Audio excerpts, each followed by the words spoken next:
Bien, buenas tardes. Vamos a seguir hablando sobre aspectos relacionados con patologías de la mama. Hoy precisamente vamos a hablar de los trastornos benignos. Recuerden que en las primeras clases habíamos hablado sobre la parte anatómica, histológica, los aspectos fisiológicos más importantes. Después nos entramos a la parte de un poco de semiología, que eran los aspectos importantes en cuanto a examen físico, anamnesis y obviamente las probables lesiones y qué hacer con las lesiones en caso de saber o investigar o ver, como vamos a ver más al frente, sobre las lesiones malignas de mamas.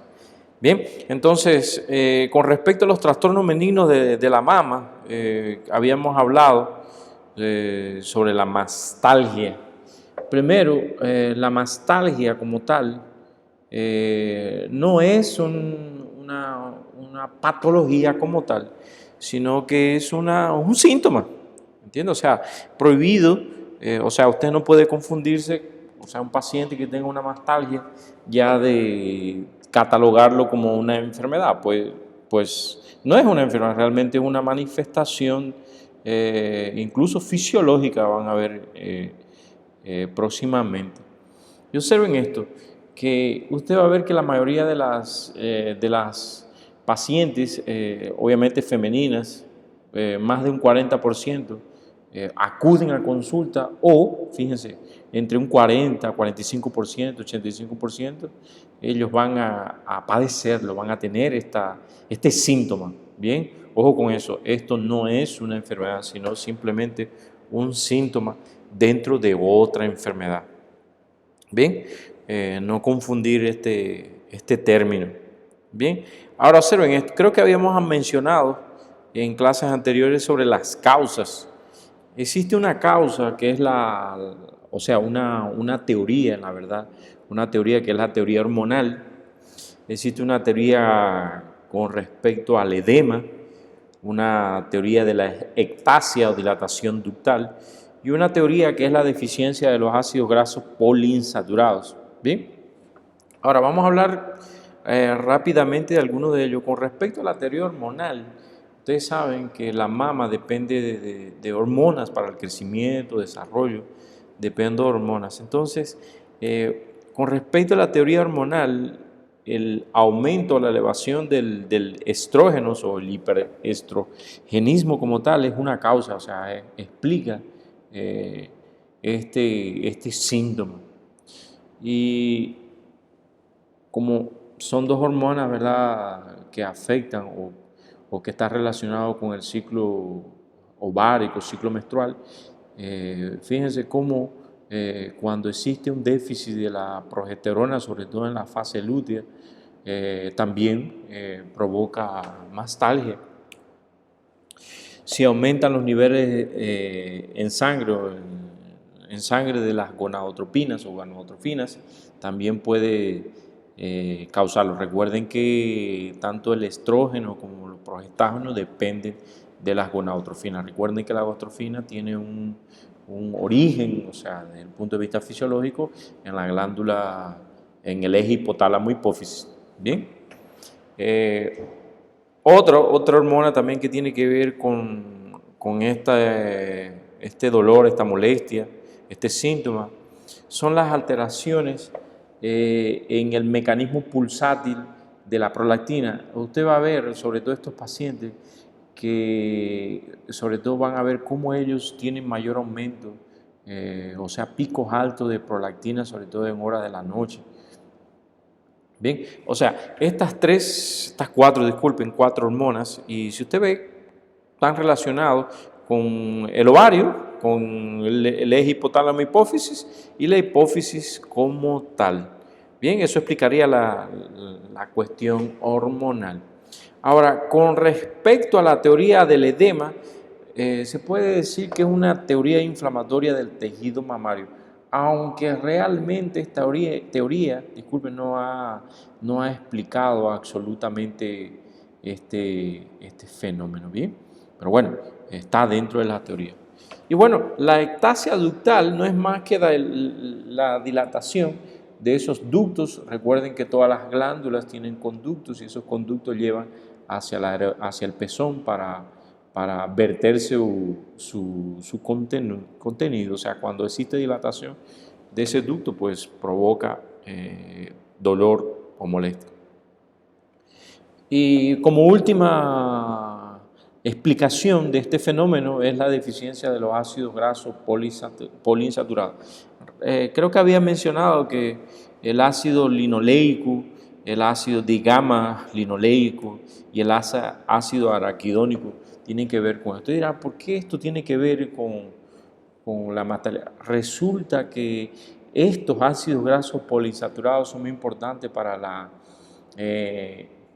síntesis de las prostaglandinas. Y las prostaglandinas son las que regulan estas otras hormonas. Por eso es que el déficit de estas hormonas provocaría secundariamente un aumento, sobre todo de estrógeno. O sea, no existe un control realmente, un feedback con respecto a esas hormonas. Y esto explicaría prácticamente la mastalgia, ¿bien? O sea, con respecto a las causas, ¿bien? Ahora, ¿cómo se clasifica la mastalgia? ¿Cuál es la clasificación de la mastalgia? Bueno, tenemos una cíclica, tenemos también una que no tiene nada que ver con el ciclo menstrual propiamente dicho, y de origen extramamario.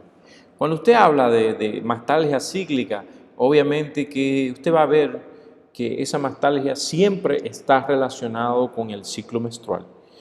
O sea, cada vez que tiene mastalgia, el paciente va a manifestar, doctor, cada vez que tengo la menstruación, el dolor o la molestia aparece. Sobre todo en la fase lútea tardía. En esa fase van a encontrar relacionado obviamente con el ciclo menstrual.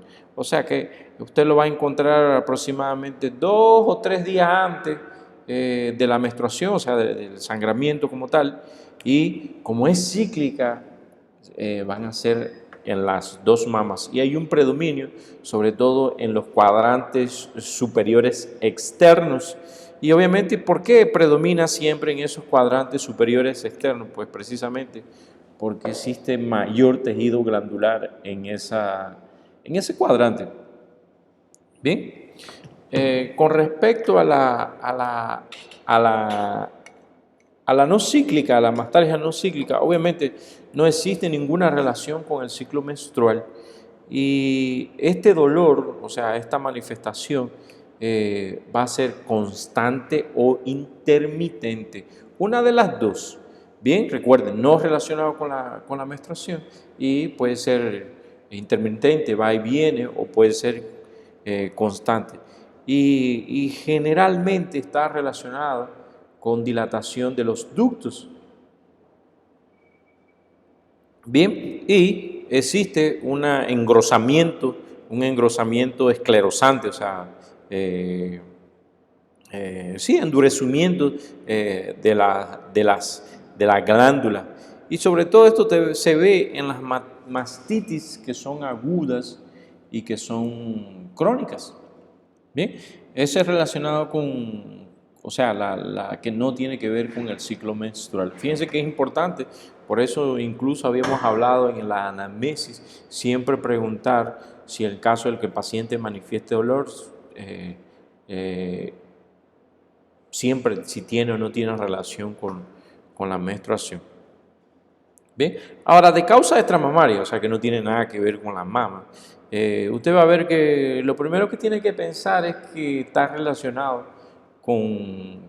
obviamente con la pared torácica. Y realmente todo lo que tiene que ver con la pared torácica. Y ahí tenemos la neuralgia intercostal. Recuerden que el paquete vasculonervioso pasa a través del borde inferior de las costillas. Ahí tenemos una contractura muscular, también puede ser. Las lesiones de vértebras, recuerden que los nervios tienen origen allá atrás en la médula espinal y cuando ellos deben salir del canal vertebral, deben atravesar el agujero de conjunción y obviamente a veces cuando existe una espondiloartrosis vertebral, pues puede ocurrir una compresión y provocar dolor. Lo otro, que no tiene que ver mucho o sea, con la parte ósea, sobre todo aquellas pacientes que se encuentran en edad reproductiva y que presentan dolor de tipo precordial. Otro son los pacientes que presentan patologías de la vesícula, como la colelitiasis, bien, o sea, cálculos en las vías biliares. Otro que es bastante frecuente son las lesiones que tienen que ver con la inflamación de los condrocitos, o sea, las contocondritis. Recuerden que las costillas tienen una parte ósea y una parte cartilaginosa. Aunque no muy frecuente, tenemos las tromboflebitis de las venas superficiales lectoras. Fíjense cómo es importante descartar, o sea, saber identificar si es cíclica, bien. Fíjense hacia dónde va a ir orientado el interrogatorio y si no es cíclica, hacia dónde está también con estos elementos que acabo de explicar. Y obviamente usted tiene que palpar las paredes para descartar también. Puede ser que esté asociado, puede que tenga incluso una paciente que tenga una mastalgia cíclica y que tenga una cotocondritis. Puede ser, por eso es que es importante el examen físico completo de las pacientes. Bien, los fibroadenomas. Ustedes van a ver que las fibroadenomas, como lesiones benignas, o sean otras lesiones benignas de la mama, usted va a ver que cuando usted está palpando la mama, usted va a ver que encuentra un aumento de la consistencia, o sea, un endurecimiento que está localizado, que puede definirlo, que no está en toda la mama. Y estos pacientes, a la hora de ustedes palpar, puede o no tener dolor o puede o no tener el nódulo. Bien, o sea, ese endurecimiento o puede doler o no, o puede tener o nódulo o no. Bien, y generalmente, te va a ver la mayoría de las veces, esto no se trata. Bien, ¿por qué? Porque ya vimos, o sea, van a ver cómo esto es más debido a una involución del tejido glandular. ¿Bien? Ahora, otras lesiones que se van a encontrar son los quistes. Bueno, si teníamos los fibroadenomas, pues tenemos los quistes. ¿Qué pasa con los quistes? Los quistes, este es una involución de un lóbulo mamario. O sea, es un lóbulo que está involucionando completamente y realmente la incidencia de él no es tan alta, un 7, un 10% de las pacientes lo presentan. Y observen esto, ¿cuáles son las características que diferencian un quiste de un fibroadenoma? Lo primero, que ellos aparecen de manera rápida, son móviles, o sea que usted prácticamente lo puede mover, son elásticos y son generalmente, o sea, no producen dolor. Bien, son características propias del quiste. Y lo otro es que usted no lo va a encontrar en la periferia de la mama, generalmente lo van a encontrar en el centro de la mama. Y la edad con que generalmente usted se lo va a encontrar puede ser en los 35 años, aunque también aparece a los 40, 50 años de edad. Y obviamente el tratamiento, o sea, la conducta de un quiste es una biopsia, una punción con aguja fina, una punción aspiración con aguja fina, o lo que se conoce como PAF. Bien, fíjense que recuerden que existen diferencias entre un quiste y un fibroadenoma. Bien, otra alteración o alteraciones benignas de la mama son los derrames papilares o las telorragias. Las telorragias o los derrames papilares están relacionados sobre todo con las alteraciones de los ductos mamarios. Fíjense que los fibroadenomas, los quistes están más relacionados con el tejido glandular. Esto está relacionado más con los ductos. Y observen esto, cuando usted habla de derrame papilar, lo que usted va a tener son secreción, retracción, infección o puede tener una masa compleja de la región areolo papilar. Recuerden que es ductos, no es tejido glandular propiamente dicho.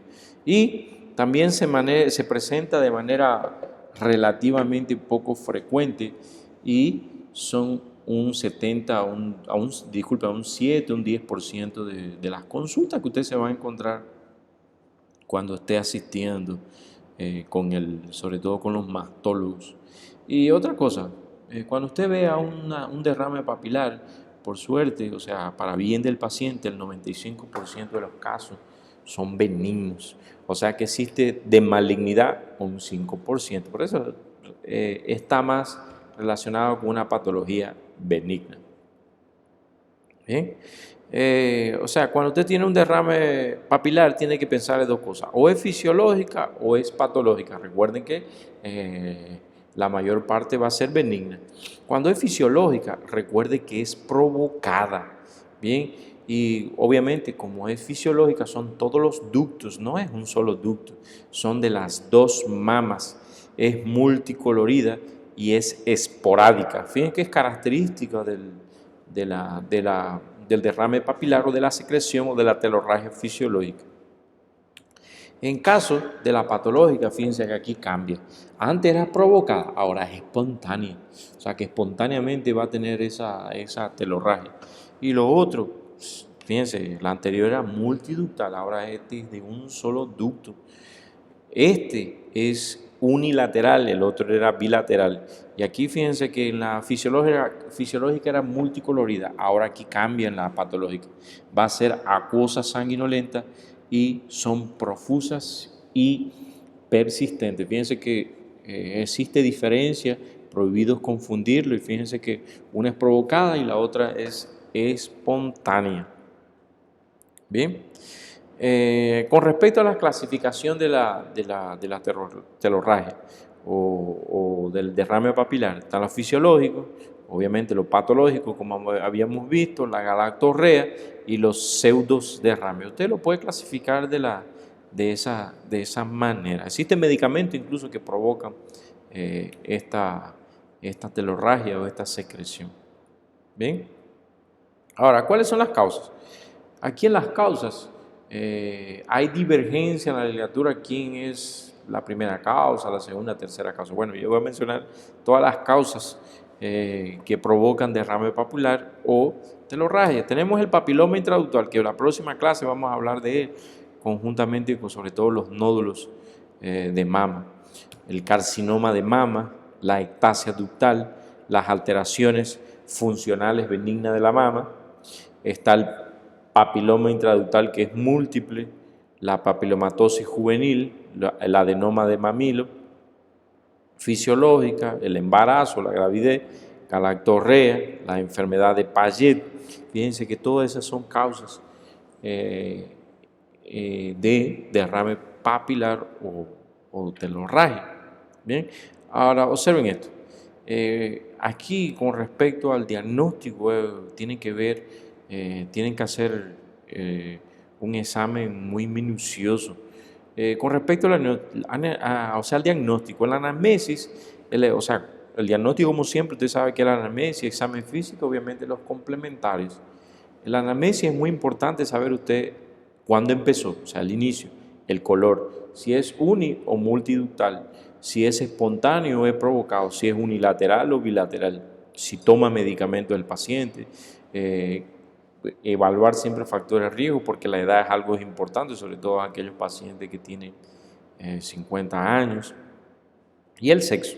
Bien, esto usted tiene que ver siempre a la hora de interrogar o hacer la historia de la enfermedad actual.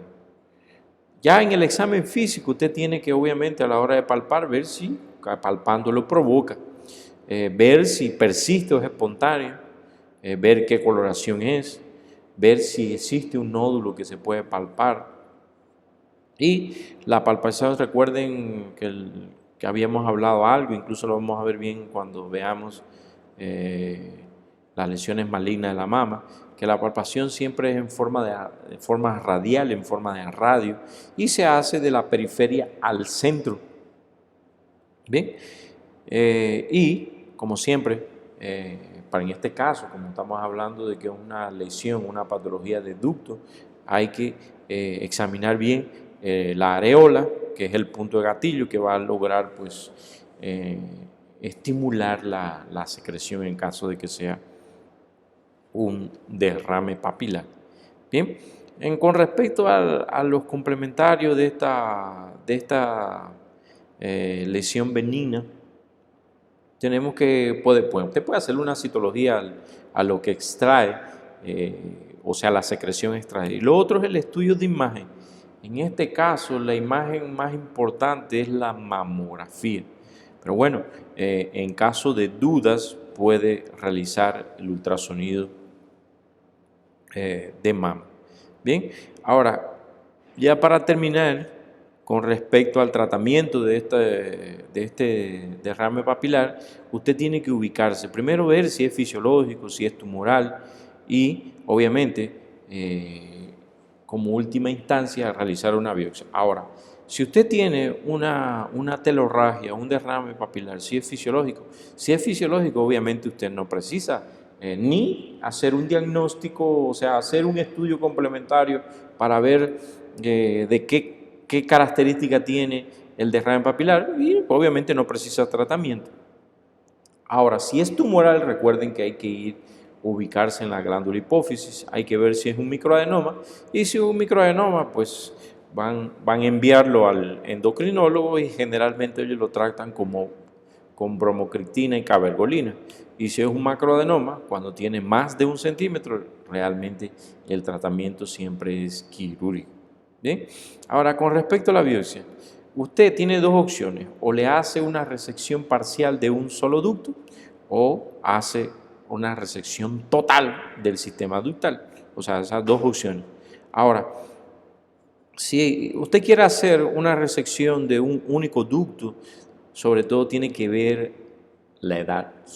Generalmente son jóvenes que ellas no han tenido hijos o van a tener hijos y van a dar de mamar. Entonces usted tiene que hacer una biopsia con resección de un sistema ductal, no todo el sistema ductal.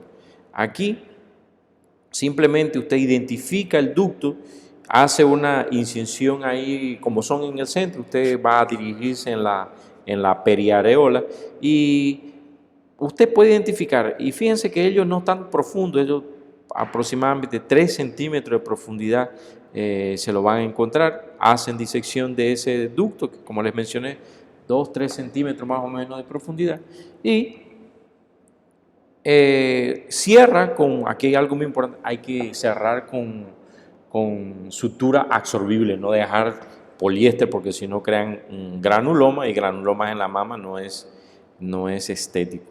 Bien, con respecto a la resección total, aquí hay que hacer una incisión periareolar, igual que la anterior, es parecido.